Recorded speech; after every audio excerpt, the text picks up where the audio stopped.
माथेरानच्या पायथ्याशी असलेल्या जुम्मापट्टी धसवाडी या आदिवासी वाड्यांच्या खाली असलेली डोंगराला सायंकाळी वणवा लागला। या डोंगर भागात मागील अनेक दिवस सातत्याने वणवे लागत आहेत, मात्र वनविभाग अशा बाबींकडे दुर्लक्ष करत असल्याने वणवे लागण्याचे प्रमाण वाढले आहे। त्यामुळे जागतिक दर्जाचे पर्यटन स्थळ म्हणून माथेरानला ओळखले जात असलेल्या ठिकाणी जाणारा रस्ता वणव्यामुळे काळा झालाय। माथेरानच्या पायथ्याशी असलेल्या भागात आणि परिसरामध्ये असणाऱ्या गावांमध्ये अनेक दिवसांपासून वणव्याचा भडकाव पाहायला मिळत आहे। गेल्या अनेक दिवसापासून या गावांच्या आजूबाजूला वणवा लागून वनराई नष्ट होत असताना पाहायला मिळते, तर तेथे असणारे वन अधिकारी तसेच वनपाल यांचा दुर्लक्ष होत असल्यानं वणवे सातत्याने लागत आहे। वणव्यामुळे या जंगलांमध्ये असणारे अनेक वन्य प्राण्यांचा वावर देखील धोक्यात आलाय। या जंगलामध्ये असलेले वन्यजीव, पक्षी, सर्प, मुंग्या, अनेक कीटक, विविध प्राणी पाहायला मिळत असतात।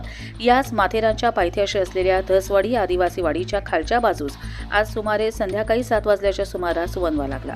ज्यावेळी वणवा लागला त्यावेळी हा वणवा कमी स्वरूपाचा होता, मात्र या ठिकाणी कोणत्याही प्रकारे वन अधिकारी वेळेवर पोहोचले नाहीत आणि त्यामुळे वणव्याचा भडका आणखी वाढण्यास मदत झाली।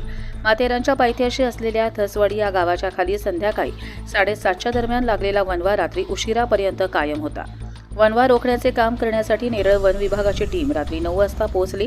त्यानंतर त्यांच्या मदतीला कर्जत येथून देखील वन कर्मचारी आले। मात्र हा वणवा एकाच वेळी किमान 1 किलोमीटर परिघात लागला असल्यानं सर्वांची धावपळ होत होती।